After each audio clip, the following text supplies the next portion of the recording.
वर्ण होंगे और वो पंजाब के रहने वाले होंगे। तो गोपालन जी सहारनपुर की दुकान कर ली। उनका नाम उस समय डॉक्टर राम गोपाल था। गोपालन तो प्रभु जी नाम रखा। एक हमारे गुरु भाई थे हरिश्चंद्र, वो मैंने देखे थे। तो गोपालन जी वहां आकर के रहे। उन्होंने भूल भरैया में सहारनपुर में एक और महात्मा थे, सहजानंद उनका नाम था, नकुड़ के रहने वाले थे, सहारनपुर में आए हुए थे। उनसे भी दीक्षा ले ली। उनसे दीक्षा, वो थे महाक्रोधी, अपने शिष्यों को शाप दिया करते थे। तो वो हरिश्चंद्र ने शाप से बचाने के लिए गोपालानंद जी को प्रभु जी से दीक्षा दिला दी। इन्होंने प्रभु जी से दीक्षा ले ली। दीक्षा लेने के बाद अपने गुरु से दीक्षा भी कैसी दी, ओहो, प्रभु जी की दीक्षा में तो बतला दूं, तुम हैरान हो जाओगे। क्या बतलाऊं? प्रकरण और था, प्रकरण दूसरा चल पड़ा है। वो तो श्री प्रभु जी तो चलते चलते दीक्षा दिया करते थे। गोपालन जी को प्रभु जी ने पूछा कि अच्छा ये बतला, तुम्हें कोई नया मंत्र बतलाया या तुम्हारे गुरु ने बतला रखा वही रहने दी? कहने लगे प्रभु जी मंत्र वही रहने दो। कहना अच्छा ठीक, उसी को जप। जब गोपालानंद जी इसको जपने बैठे, पहले दिन भगवान कृष्ण का साक्षात्कार हो गया। बल्कि गोपालानंद जी ने पीठ फेर ली, वो प्रेम नहीं। कहने लगे इतने दिन मैंने तपस्या की, आपके दर्शन क्यों नहीं हुए? तो भगवान कृष्ण ने जवाब दिया, उसके अंदर उस समय तेरे पास आंखें नहीं थी मुझे देखने की, वो था तेरे पास। ब्रह्मपुरी के जंगल में कालिका शेर के पत्थर का आगे गोपालानंद जी के सामने, कहेंगे बेटा वरदान मांग। गोपालानंद जी ने कहा, कलकत्ते के अंदर 18 दिन भूखा पड़ा रहा मैं तेरे मंदिर के अंदर। जहां गोपालानंद जी भूखे रहे थे वो स्थान हम देख के आए, मैं देख के आया हूं। उनकी जिंदगी काल में उन्होंने मुझे बता दिया था और हम देख आए थे। किंतु माता तेरे दर्शन उस समय नहीं हुए, आज तो मेरे सामने आ रही। माता ने कहा उस समय तेरे को मेरी देखने की आंखें नहीं थी, अब तुम्हें सदगुरु के पास से आंखें लग गई हैं। कहने अच्छा उन्हीं की भक्ति दे दो, कि उनकी भक्ति वो स्वयं देंगी, तो आपकी कृपा बनी रहे। तथास्तु कहकर माता अंतर्धान हो गई। ये हुआ। तो खैर मेरा कहने का अभिप्राय जो है, गोपालानंद जी को फिर क्योंकि गुरु मंत्र ले लिया तो सहजानंद जी नाराज हो गई। नाराज होकर गोपालानंद जी को 4-6 शाप दिए कि अच्छा आज से तुम बीमार रहोगे, 1 शाप। जितने रोगियों को दवाई दोगे सब बिगड़ जाएंगे, 2 शाप। तेरी औषधियों से विष हो जाएगा, 3 शाप। अंत में तेरी गति नहीं होगी, 4 शाप। 5वां शाप दिया तू सारी उम्र दरिद्र रहेगा। 5 शाप दे दिए इकट्ठे। इन दिनों डाक व्यवस्था बहुत अच्छी थी। गोपालानंद जी ने श्री प्रभु जी के चरणों में पत्र लिखा। प्रभु जी का पत्र आया लौट करके, चिरंजीव हमारा पत्र तुम्हें लेट मिलेगा, किंतु उसके शापों का भुगतान 12 बजे से रात के 8 बजे तक हो जाएगा। ध्यान में बैठ के गोपालानंद जी ने पूछा। प्रभु जी कहते हैं 12 बजे से रात के 8 बजे तक साप निमट जाएंगे। गोपालानंद जी 12 बजे बीमार हो गए, बुखार आ गया, रात के 8 बजे उतर गया।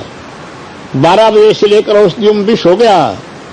रोगियों ने कहा कि क्या बात, आपकी औषधि काम नहीं करती है, उल्टा पुल्टा हो रहा है। किंतु रात के 8 बजे के बाद प्रभु जी ने कहा था, रात के 8 बजे के बाद तेरे औषधियों में अमृत वास करेगा। रोगियों ने खुद कहा आकर के, डॉक्टर साहब दोपहर को 1 बजे दवाई खाई, उससे तो हम बिगड़ गए। रात के 9 बजे वाली पुड़िया खाई, उससे बिल्कुल ठीक हो गई। ठीक हो गए। फिर उसके बाद तीसरा साप था, चौथा साप था, तुम्हारी सदगति नहीं होगी। प्रभु जी साप की निवृत्ति की, तुम्हारी सदगति अवश्य होगी। सबसे बड़ा साप था कि मैं धनवान कैसे बनूं।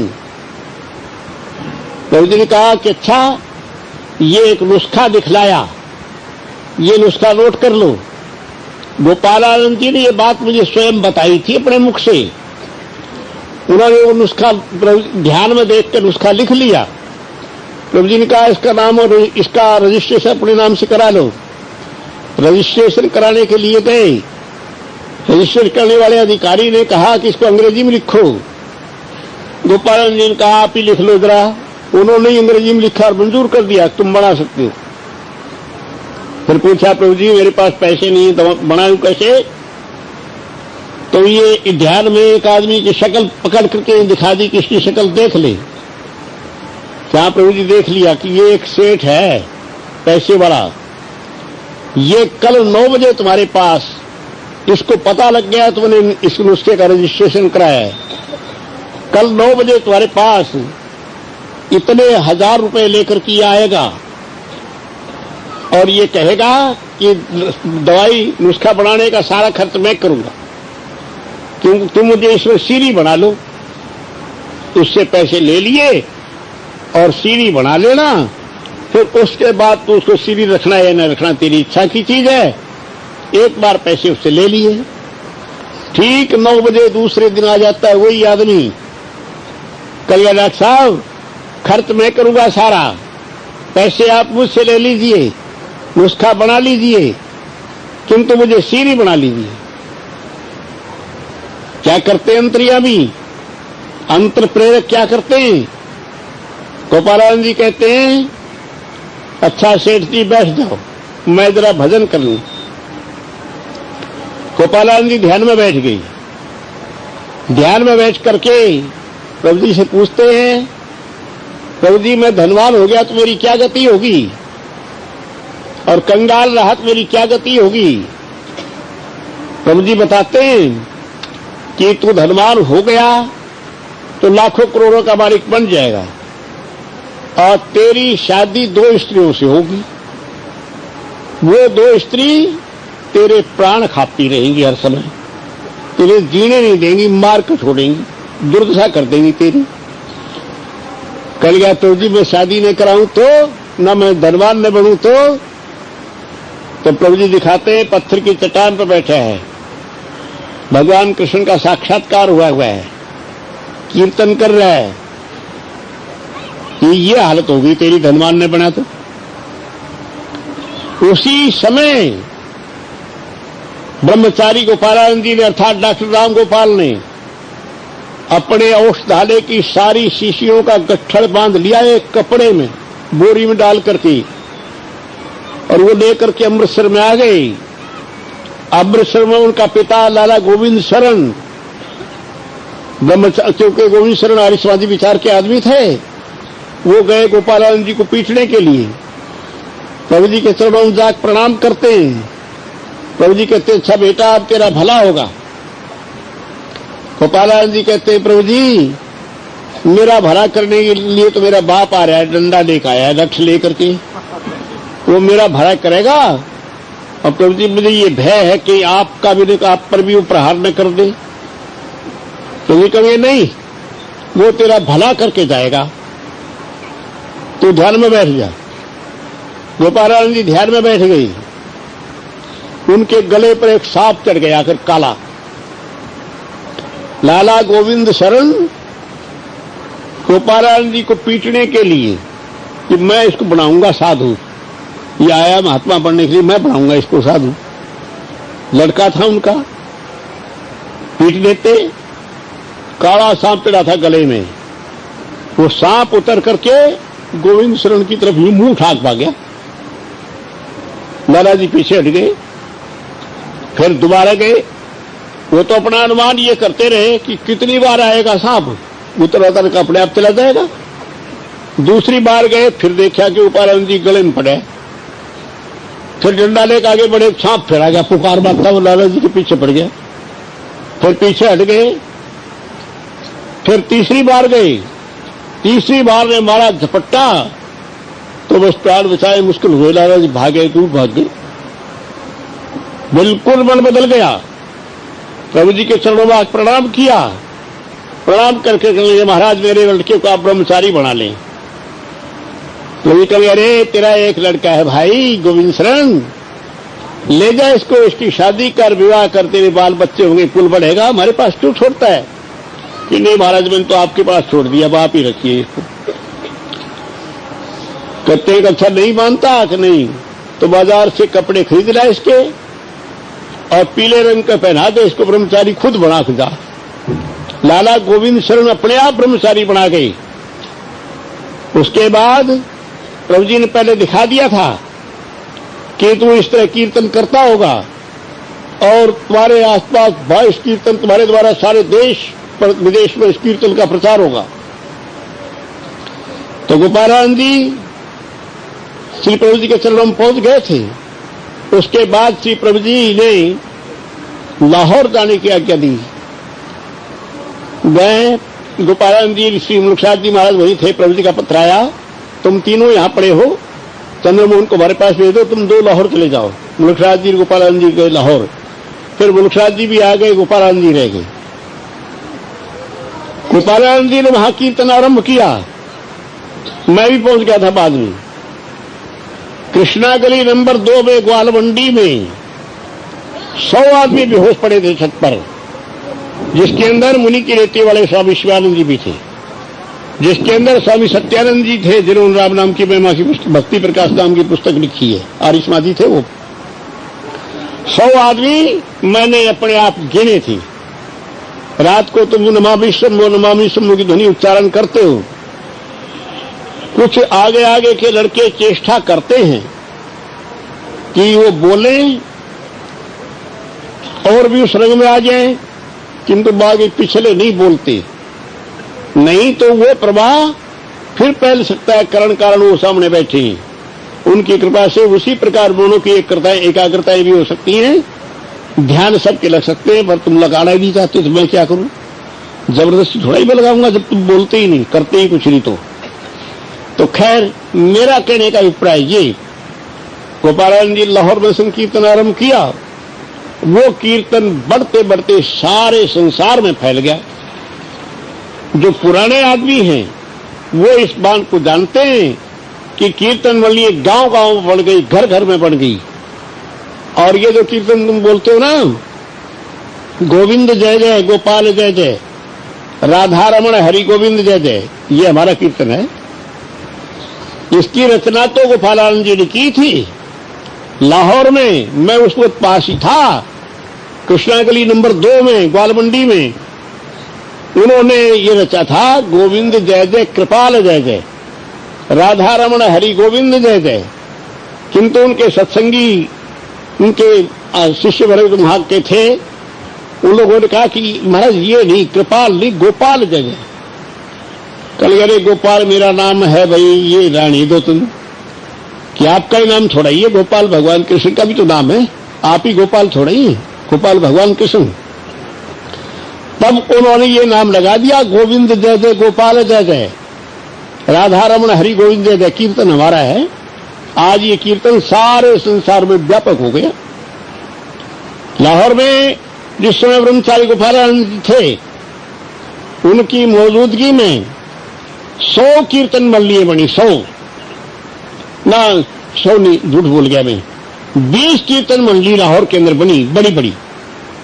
सब प्रभु जी का चित्र रखते थे, कीर्तन करते थे। किंतु उनके देहावसान के बाद कुछ थोड़ी सी मंडलियों ने कीर्तन रखना, चित्र प्रभु जी का रखना छोड़ दिया, कुछ मंडलियां रखती रही। अमृतसर के अंदर मेरे सामने हमारे गुरु भाई माधोराम खन्ना अब नहीं है, उनके बड़े भाई केशवराम खन्ना अभी 2-3 महीने पहले गुजर गए। मैं गया था उनके घर। माधोराम खन्ना ने प्रभु जी से आकर कहा, प्रभु जी लाहौर में गोपालानंद जी की मौजूदगी में तो सब कीर्तन मंडली वाले आपका कीर्तन जरूर रखते थे, अब आपका चित्र 2-4-6 मंडली रखती, बाकी उन छोड़ दिया। तो प्रभु जी कहे किसका चित्र रखते हैं? कि भगवान राम का रखते हैं, भगवान कृष्ण का रखते हैं, पर आपका कोई ना कहीं नहीं रखते अब। तो श्री प्रभु जी ने उत्तर दिया मेरे सामने कि कीर्तन में वही चित्र चाहिए, हमारा नहीं चाहिए। कहिए प्रभु जी आपने तो प्रचार किया है, अपने ब्रह्मचारी जी को वरदान, आपकी कृपा से सब कुछ हुआ है। कहिए वो सब कुछ ही जो कुछ हुआ है। प्रभु जी ने उसको जवाब दिया, तुम्हें बतलाएं योगी क्या करते हैं? प्रभु जी बतलाओ। ये लाइट दिखा दी और पीठ फेर ली। जो करना था वो कर दिया गया। कीर्तन ये सारे संसार में फैलेगा, किंतु न कोई हमें जानेगा न गोपारायण को जानेगा, किंतु काम जो करना था कर दिया गया, वो फैलेगा ही फैलेगा। पहले पहले जब कीर्तन आरंभ हुए उससे कितने ही आदमी बेहोश होते थे पंजाब के, क्योंकि लाहौर से कीर्तन आया था गोपालानंद जी वाला। फिर धीरे धीरे वो कीर्तन गानों में परिवर्तित हो गया। हमारे शामली के लड़के हैं, कीर्तन करते गाने गाते हैं, बेचारे गाने गाते हैं और नाचते हैं, ठुमक ठुमक नाचते हैं, घुंघरू पैरों में बांध करके और गाने गाते हैं। वो कीर्तन थोड़ा ही है, वो तो नाच है। नाचो, नाच का आनंद देखना यूं देख लो। तो मैं क्या कहना चाहता हूं, मैं बतलाना ये चाहता हूं, नेपाल हिमालय से आकर के श्री प्रभु जी ने हमें कौन सी शिक्षा दी? जो ये लिख रखी यहां, जो मेरे तुम्हारे कलेजे के अंदर रहने वाले संसार के कर्ता धत्ता, काल चक्र, जगत चक्र, युग चक्र चलाने वाले भगवान कृष्ण ने जो यहां लिख रखा ना, वो शिक्षा श्री प्रभु जी ने नेपाल हिमालय से आकर के हमें दी। हमारी शिक्षा पद्धति, जिसको बाकायदा श्री वैसे प्रभु जी का जो उपदेश क्रम था, मैंने बतला दिया मिट्टी का ढेला नूरे है को गोपाल ने देखा। उनकी दीक्षा तो इस प्रकार की थी। मुलखराज जी महाराज आए, पूछा तुम संध्या कराए अपनी? आयुष्वादी हो कहा हमारे, संध्या कर ली कि नहीं? संध्या नहीं करी, संध्या कर बैठ करके संध्या करने लग गए तो शाम को 8 बजे तक संध्या ही करते रहे, ध्यान लग गया। इसी प्रकार से ये, जिसके कारण हमारे महंत बाल कृष्णदास भट्टमठ कटक के महंत बाल कृष्णदास बैरागी, वो अमृतसर में थे, तो वो ब्रह्मचारी जी को मिले। लंबी कथा में कहना नहीं चाहता, मेरी बात कहनी सिद्धांत की। तो ब्रह्मचारी जी प्रभु जी के साथ बोल रहे, तो महंत जी ने यूं आशीर्वाद दिया, महाराज। प्रभु जी कहने लगे क्यों? महाराज कलिकाल में कृष्ण जी के दर्शन हो सकते हैं? कल हाँ हो सकते।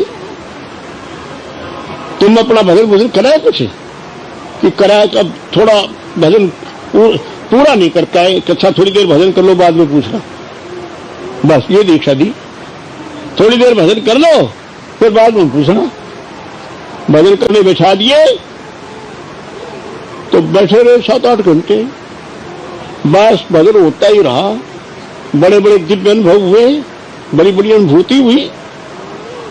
ये उनकी बालकृष्ण दास की दीक्षा थी। एक बार श्री प्रभु जी शाम के समय घूमने जाया करते थे, हम लोग साथ जाया करते थे। गंगा किनारे एक पत्थर के ऊपर एक साधु यूं ध्यान में भजन में बैठे मिलता। प्रभु जी उसको यूं देखते, फिर चले गए। 2-3 दिन के बाद फिर चले गए, चलो रहे वो दूर से चले गए, आज इधर चले गए घूमने। फिर उसको देखा, फिर अच्छी प्रकार देख कर चले गए। मैंने कहा प्रभु जी आप इसको क्यों देखते हैं? चलो तुम्हें नहीं बातों से क्या मतलब, चलो। हम गए आश्रम में। 3-4 दिन के बाद वो दंडोत करता आया, वहीं पर गंगा जी के किनारे से लेकर आश्रम तक दंडोत प्रणाम करता आया। तो हमारे सामने उसने बतलाया, प्रभु जी के चरण पकड़ के रोने लग गया। कहे प्रभु मैं आपको देखता रहा हूं, आप गंगा किनारे गुजरते हुए मेरे सिर पर हाथ रख जाते थे, उसकी बदौलत मेरी समाधि लगती है। किंतु प्रभु मैं ये चाहता था कि आप कहाँ हैं मुझे पता लग जाए, तो आपने ये मुझे बताया नहीं। जब मैं कल अत्यंत दुखी हुआ तब अच्छा देख हम यहां हैं, तो आपने ये आश्रम दिखाया और आपकी तेज की जो लहर बनी हुई थी सड़क, उस तेज के सहारे सहारे हम आपके चरणों में आए हैं। प्रभु जी आपने मुझे निहाल कर दिया, ये मेरे सामने की बात है। ये दीक्षा थी प्रभु जी की, उसको वो देख गए, हो गई। कहने का मेरा अभिप्राय ये कि एक एक क्षण के अंदर क्या के क्या बना दिए उन्होंने, कितना गहरा शक्तिपात कर दिया। और वो लोग जो जिनके ऊपर ऐसी कृपा हुई वो ये कहते भी नहीं कि हम प्रभु जी के शिष्य, बताते भी नहीं, चोरी चारी करते। तुम्हारे भी गुरु भाई हैं इस प्रकार के, कई एक वैसे, कई एक हैं यहां से हैं, किंतु वो बड़ा न्यारा काम करते हैं, बड़ा कर रहे हैं हिसाब किताब। सागर में था एक, उसने वो ब्रह्म राक्षस बन गया, अपना कर लिया उसने न्यारा काम। तो क्या प्रभु जी ने उपदेश दिया? भूमिरापो रथो वायु खम मनो बुद्धिरेव च अहंकारितीयं में भिन्ना प्रकृति रश्मिधा।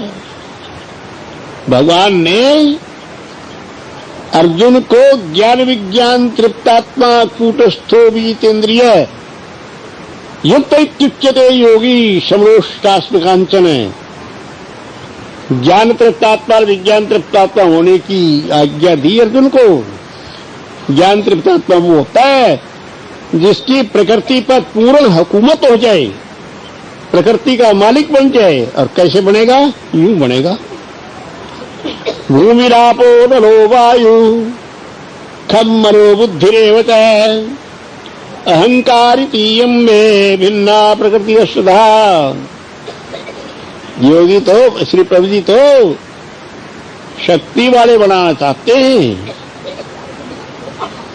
मनुष्य देवानाम पशु, देवताओं का पशु इसलिए रहता है कुछ होता नहीं इसके अंदर।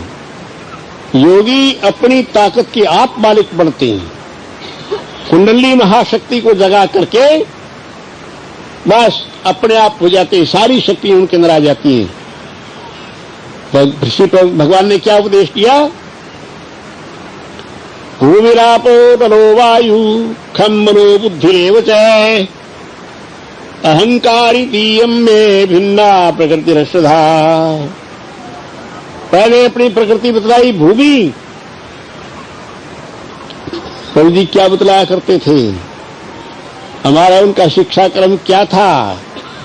तुमने सुन रखा होगा। तस्मात् आत्मना आकाश संभूता, आकाशाद वायु, वायुरग्नि, अग्निरापा अद्भय पृथ्वी।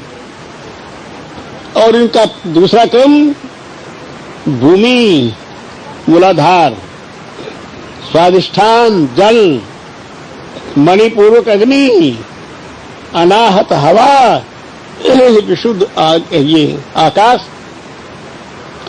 मन और बुद्धि। आज्ञा चक्रे तो गुरु, एक पंखड़ी पर मन का साक्षात्कार, दूसरी बुद्धि का। और सहस्रार कमल, यहां पर अस्मि अस्मि अस्मि अस्मि अहमेवा अस्मि का बोध सहस्त्र दल कमल में जाकर के होता है। वो वर्ष उस पर उससे निर्माण पद हो जाता है। ये जमीन है, उसके बाद समुद्र है। जमीन का आवरण है समुद्र, और समुद्र के बाद है आग का समुद्र जिसको कोई देखता ही नहीं। आग के बाद हवा का समुद्र, हवा के बाद है आकाशी आकाश, आकाश से आगे पर तत्व बुद्धि मन बुद्धि आदि। भगवान ने कहा भूमि, पहले भूमि का साक्षात्कार को श्री प्रभु जी दिखला दिया करते थे। इस जमीन में रहने वाले शुद्ध महासिद्धों को सब दर्शन श्री प्रभु जी कराया करते थे। और मूलाधार कमल के अंदर ध्यान करने वाला व्यक्ति, अरे क्या तुम गुरु जी से हर वक्त कहते रहे तो गुरु जी हमारी ये बात पूरी होनी चाहिए, ये होनी चाहिए। इसका फल है ये। यम यम चिंतयते कामम तम तम प्राप्नोति निश्चितम।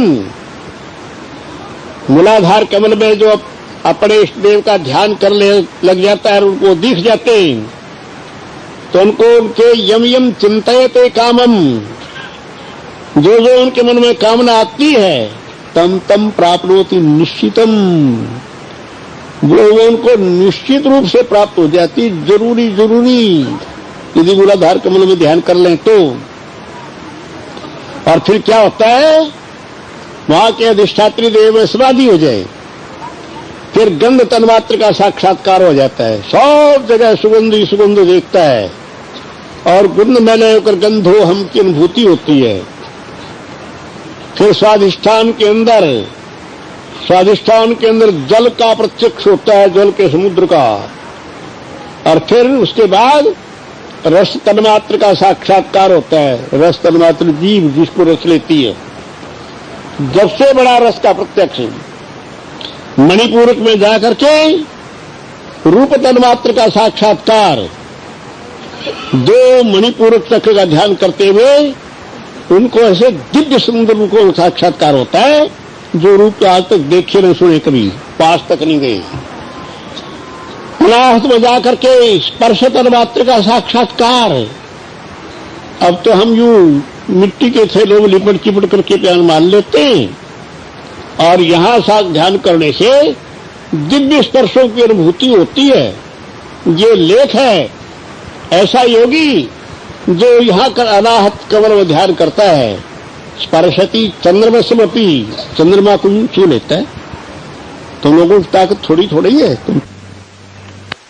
मैं बतलाऊंगा, जिन जिन ने की है, हमारे बच्चों की बात हम बतलाएंगे, तुम्हें बतलाएंगे। रात के प्रकरण में आगे, रात के प्रकरण में, कल के प्रकरण में आएंगी, बताऊंगा। जो जो साधक जिन्होंने मन लगाकर काम किया, आगे ध्यान करता है, शब्द तन्मात्र, दुनिया भर की दिव्य वाणियां, दिव्य शब्द उसको साक्षात्कार में आते हैं। नास्ति नाद सदृशो लय, नाद के बाद जल्दी रहता देने वाला कोई साधन नहीं। फिर आज्ञा चक्रे तो गुरु, भगवान शंकर ने एक बार ये कह दिया था कि आज्ञा चक्रे तो अहम। घेरन मुनि लड़ने को तैयार हो गई कि आप कैसे, कि नहीं आज्ञा चक्रे तो गुरु। उन्होंने फिर अपने आज्ञा चक्रे तो, ये गुरु का स्थान, यहां पर मनोरबुद्धि का साक्षात्कार हो जाता है। यहां जाकर सहस्त्र दल के अंदर अहम सत्ता का साक्षात्कार हो जाता है। ये लिखा जगत के आत्मा देख रहे, झूठ बोलता हूं, ये पढ़ के देख लो। भूमिरापो नरो वायु खम मनो बुद्धिरेव च अहंकारितीयम में भिन्ना प्रकृतिस्तथा। ये 8 प्रकार की प्रकृतियों का वर्णन भगवान श्री कृष्ण ने अपने मुखारबिंद से कहा। तो इसलिए 10 मिनट। हाँ ठीक है, टाइम हो गया थोड़ा। इसलिए जैसा कि मैं रोज रोज तुम्हें समझाता हूं, उसके अनुसार अपने मनों को एकाग्र करो। हाँ 11 बजे होगी, 10 बजे नहीं। अपने मनों को एकाग्र करो। एक आध जवाब पूछ का हो भोजन की, 11 बज के बैठा आज्ञा दे दूं सबको। अपने मनों को एकाग्र करो, नियम से अभ्यास में बैठो। और देखो भाई, 2 बातें साथ में होती हैं। सतु दीर्घ काल नैरंत्रीय सत्कारा सेवितो दृढ़ भूमि भवती। ठीक, दीर्घ काल सेविता दृढ़ भूमि, नैरंत्रीय सेविता दृढ़ भूमि। कोई मत उठो, मैं बात कर रहा हूं अभी। ऐसी शिक्षा होगी ये मेरी। इतनी भी बात कौन सी है ये, भागनी इतनी देर में। सतो दीर्घ काल नैरंत्रीय सत्कारा सेवितो दृढ़ भूमि, वो अभ्यास तो है दीर्घ काल सेविता है, लंबे समय तक किया हुआ, और नैरंत्रीय रोज रोज किया हुआ, और सत्कारा से तो बराबर नियम से आदर पूर्वक किया हुआ अभ्यास दृढ़ भूमि भवती, वो फल का दाता हो जाता है। तुम ये कह दोगे हम अभ्यास रोज करते ही तो नहीं, मेरे कंट्रोल में आग करो, मैं देखूंगा कैसी नहीं हो। और ब्रह्मचर्य व्रत का पालन करते हुए कहना, 3 बातें होती हैं। मृदुमध्याधिमात्रता ततो भी विशेष है। एक तो होते हैं मृदु संवेग।